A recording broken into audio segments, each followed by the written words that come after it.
இந்தியாவுக்கும் இங்கிலாந்துக்கும் இடையேயான 5வது டெஸ்ட்டில் இந்தியா 204 ரன்களுக்கு 6 விக்கெட்டுகளை இழந்திருக்கிறாங்க. மழையும் சேர்ந்து விளையாடிருக்குன்னு சொல்லலாம். அதனால் 64 ஓவர்கள் மட்டும்தான் வீச முடிஞ்சது. இந்த முதல் நாளில் உண்டான சில சுவாரஸ்யமான சில ஹைலைட்ஸான விஷயங்களை மட்டும் இப்போ நம்ம பார்க்க போகிறோம். அதில் முதல் விஷயம் என்ன அப்படின்னா, இந்த சுப்மான் கில் வந்து இந்த டெஸ்ட்டில் 5வது முறையாக டாஸை தோற்றுருக்காப்புலங்க மனுஷன். எவனோ செய்வனை வச்சுட்டான்னு நினைக்கிறேன். 1 இல்லை 2 இல்லை 5 டெஸ்ட்லையும் ஒரு தடவை கூட டாஸை வின் பண்ணவே கிடையாது. இந்த டாஸ்ங்கிறது எந்த அளவுக்கு மேட்ச்சில் முக்கியம் அப்படிங்கிறது நமக்கு தெரியும். இப்போ இந்த போட்டியில் இந்தியா ஜெயிக்க வேண்டிய கட்டாயத்தில் இருக்காங்க. அப்போ டாஸ் வின் பண்ணியிருந்தாங்க அப்படின்னா மழை பெஞ்சதுக்கும் அதுக்கும் பிச்சு வந்து பவுலர்களுக்கு நல்ல சப்போர்ட்டிவாக இருக்குது. இந்த டாஸை விட்டதுனால இந்தியாவுக்கு வந்து ஒரு பெரிய பின்னடைவு உண்டாயிடுச்சுன்னு தாங்க சொல்லணும். அடுத்து இந்த தர்மசேனா ஒரு காரியத்தை பண்ணி வச்சுருக்கான் மனுஷன். என்ன அப்படின்னா, நம்ம சாய் சுதர்சனுக்கு ஒரு சரியான பிளம்முங்க, LBW டங் வீசின பந்தில் காலில் பட்டு அப்படியே கீழே சாஞ்சிடறாப்புல. உடனே வந்து இங்கிலாந்து பிளேயர் ஃபுல்லாக அப்படியே கிளைம் பண்ணுறாங்க, அவுட்டுக்கு கிளைம் பண்ணுறாங்க. அப்போ என்ன ஆகுது அப்படின்னா, தர்மசேனாட்ட அவுட்டு கிளைம் பண்ணுறாங்க. ஒன்று நீ என்ன செய்யணும், அவுட்டாக இருந்தால் அவுட்டுன்னு சொல்லணும், இல்லையா இருந்தால் இல்லையன்னு சொல்லணும். அவ்வளோதான் உன் வேலை. 15 செகண்ட்ஸ் ரிவ்யூவுக்கு இருக்குது. இந்த தர்மசேனா என்ன சொல்கிறாப்புல, வந்து பால் வந்து பேட்டில் பட்டுருச்சு அதனால் இல்லை அப்படின்றான் மனுஷன். அதனால் இங்கிலாந்து வந்து சுதாரிச்சிடுறாங்க. ஏன்னா கண்டிப்பாக அவங்க ரிவ்யூ போகிற மாதிரி தான் இருந்தது. ஏன்னா அந்த அளவுக்கு பந்து வந்து காலில் பட்டது தெளிவாக தெரிஞ்சது. ஆனால் அந்த தர்மசேனா பால் பேட்டில் பட்டிருக்குன்னு சொன்னதுனால இவங்க சுதாரித்து ரிவ்யூவுக்கு போகலை, TRS போகலை.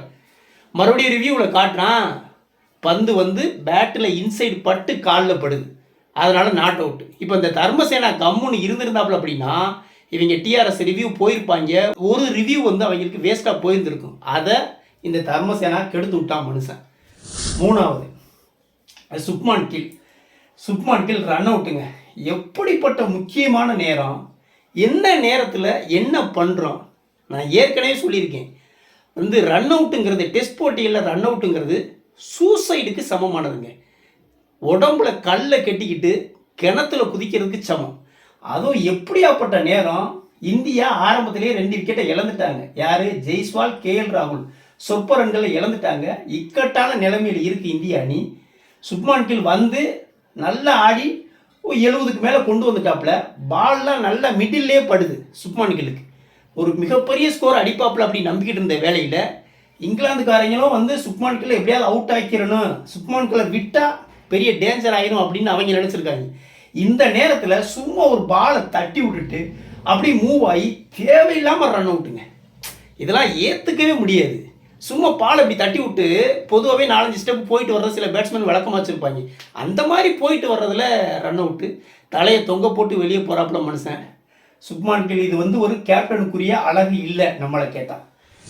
அடுத்து கருண் நாயருங்க. இந்த கருண் நாயருக்கு வந்து முதல் 3 டெஸ்ட்டில் 6 இன்னிங்ஸில் வாய்ப்பு கொடுத்தாங்க. கிட்டத்தட்ட 7-8 வருஷத்துக்கு பிறகு கம்பேக் கொடுத்துருந்தாப்புல. சேவாக்குக்கு பிறகு இந்திய அணிக்காக முச்சதம் அடித்த ஆள். ஆனால் 6 இன்னிங்ஸ்லையும் பெருசாக ஆடவே இல்லை. அதிகபட்சமாக அடித்த ஸ்கோரே 40 தான். அதோட 4வது டெஸ்ட்டில் கலட்டி விட்டாங்க. அவ்வளோதான், கருண் நாயருடைய சோழி முடிஞ்சது அப்படின்னு எல்லாம் முடிவு பண்ணிட்டாங்க. ஆனால் 5வது டெஸ்ட்டில் மீண்டும் ஒரு வாய்ப்பு. இந்த காம்பீர் வந்து என்ன நேரத்தில் என்ன செய்வாப்புலன்னு யாருக்குமே தெரியாது. யார், சாய் சுதர்சனுக்கும் கருண் நாயருக்கும் 2 பேருக்குமே பிளேயிங் லெவலில் வாய்ப்பு கொடுத்துட்டாப்புல. இந்த வாய்ப்பை மனுஷன் கெட்டியாக பிடிச்சிக்கிட்டாங்க. பவுலர்கள் ஆதிக்கம் பண்ணுற இந்த பிச்சில், பேட்ஸ்மேன்கள் திணறிக்கிட்டு இருக்கிற பிச்சில் ரொம்ப ஸ்டெடியாக நிதானமாக நின்று சூப்பராக ஆடி கொடுத்துருக்காங்க மனுஷன். இந்தியா இந்த ஃபஸ்ட் இன்னிங்ஸில் 200 ரன்களை கடக்கிறதுக்கு காரணமே நம்ம கருண் நாயர் தான். இந்தியா 204க்கு 6, கருண் நாயர் 50 அடித்து நாட் அவுட்டில் நிற்கிறாப்புல. இப்போ இதை ஒரு பெரிய இன்னிங்ஸ் ஆடி கொடுத்தாப்புல அப்படின்னா கருண் நாயருக்கான எதிர்காலம் இந்திய அணியில் இன்னும் கொஞ்சம் பிரகாசிக்கும் அப்படிங்கிறது தான் நம்ம சொல்கிறது. அடுத்தது சுப்மான் கில் வந்து ஒரு செமையான ரெக்கார்டு வச்சுருக்காங்க மனுஷன். என்ன அப்படின்னா, கிட்டத்தட்ட 40 வருஷ ரெக்கார்டை முறியடிச்சிருக்காப்பு. ஒரு டெஸ்ட் தொடரில் அதிக ரன்கள் அடித்த இந்திய கேப்டன் அப்படிங்கிற ஒரு சாதனையை படைச்சிருக்காப்புலங்க. இந்த சாதனை ஏற்கனவே நம்ம கவாஸ்கர் வந்து 1979-80 காலகட்டங்களில் வெஸ்ட் இண்டீஸுக்கு எதிராக 732 ரன்கள் அடிச்சு வச்சிருந்தாப்புல. ஒரு தொடரில் அதிக ரன்கள் அடிச்சு வச்சிருந்த இந்த கவாஸ்கர் தான் ஃபர்ஸ்ட் இடத்துல இருந்தாப்புல. இப்போ அதை சுக்மான் கில் பிரேக் பண்ணி 743 ரன்கள் அடிச்சிருக்காப்புல. இது வந்து மிகப்பெரிய கௌரவங்க. ஒரு டெஸ்ட் தொடரில் 40 வருஷ ரெக்கார்டை உடைச்ச ஒரு இந்திய கேப்டன் அப்படிங்கிற ஒரு பெருமைக்கு சொந்தக்காரர் இருக்காப்புல. இப்போ 2வது இடத்துக்கு கவாஸ்கர் வந்துட்டாப்புல. 3வது இடத்துல தலைவர் விராட் கோலி 655 ரன்கள் அடித்து 3வது இடத்துல விராட் கோலி இருக்காப்புல. 6வது இந்த 6வது விஷயம் இங்கிலாந்துக்கு சோகமான விஷயங்க. என்ன அப்படின்னா, நம்ம கருண் நாயர் அடித்த வந்து ஒரு பந்து வந்து 4 லைனுக்கு போச்சு. அதை விரட்டி போன கிறிஸ் வோக்ஸ், இங்கிலாந்துடைய வேகப்பந்து வீச்சாளர் கிறிஸ் வோக்ஸ் வந்து அதை பிடிக்கணும் பவுண்டரி லைன்ல இருந்து கொஞ்சம் ஸ்கிப் ஆகிட்டாப்புல. ஸ்கிப் ஆகி ஷோல்டரில் சரியான அடிங்க, சரியான அடி. மனுஷன் அப்படி ஷோல்டரை பிடிச்சிட்டு துடிச்சிட்டு விழுந்துட்டான். உடனே வந்து எல்லாம் தூக்கி பார்த்தாங்க. தூக்கி பார்த்துட்டு ஒன்றும் முடியலைங்க, வெளியில் கொண்டு போயிட்டாங்க. பெரிய இன்ஜூர்டுன்னு தான் சொல்கிறாங்க. கிறிஸ் வோக்ஸ் வந்து ஆட முடியலை அப்படின்னா அது இங்கிலாந்துக்கு ஒரு மிகப்பெரிய பின்னடைவாக அமையும். கிறிஸ் வோக்ஸோட காயம் இங்கிலாந்தை கொஞ்சம் ஆட்டம் காண வச்சிருக்கு அப்படின்னே சொல்லலாம். 7வது கடைசியாக இவங்கெல்லாம் பாவப்பட்ட ஜென்மங்கள்ங்க. யார்? இந்த குல்தீப் யாதவ், ஹர்தீப் சிங், நம்ம வந்து ஈஸ்வரன், அபிமன்யு ஈஸ்வரன். இவங்க 3 பேரையும் இந்த டெஸ்ட் ஸ்குவாடில் சேர்த்து கூட்டிகிட்டு போயிருக்காங்க. கூட்டிகிட்டு போய் ஒரு டெஸ்ட்டு கூட வாய்ப்பு கொடுக்கலங்க. இதெல்லாம் எவ்வளோ பெரிய வழி தெரியுமா? கூட்டிகிட்டு போய் வாய்ப்பே கொடுக்காம சும்மா கூட்டிகிட்டு வர்றதுனா அவங்க மனசளவில் எந்த அளவுக்கு ஒரு பாதிப்பை உண்டு பண்ணணும்னு நமக்கு தெரியும். ஒரு டெஸ்ட்லையாவது வாய்ப்பு கொடுத்துருக்கலாம் இவங்களுக்கு. ஆனால் எந்த டெஸ்ட்லையுமே வாய்ப்பு கொடுக்காம சும்மாவே பெஞ்சிலேயே உட்கார வச்சு சும்மாவே அப்படி கூட்டிகிட்டு வர போகிறாங்க. 5வது டெஸ்ட்லையும் இவங்களுக்கு இடம் கொடுக்கப்படலை.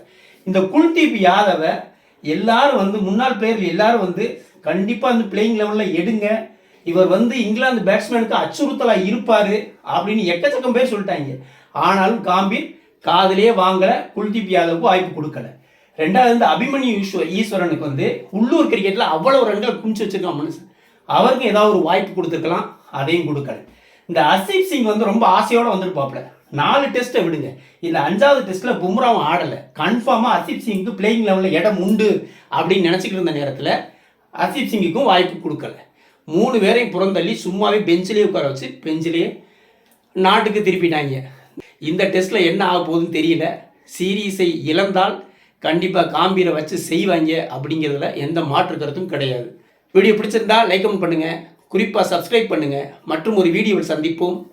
நன்றி.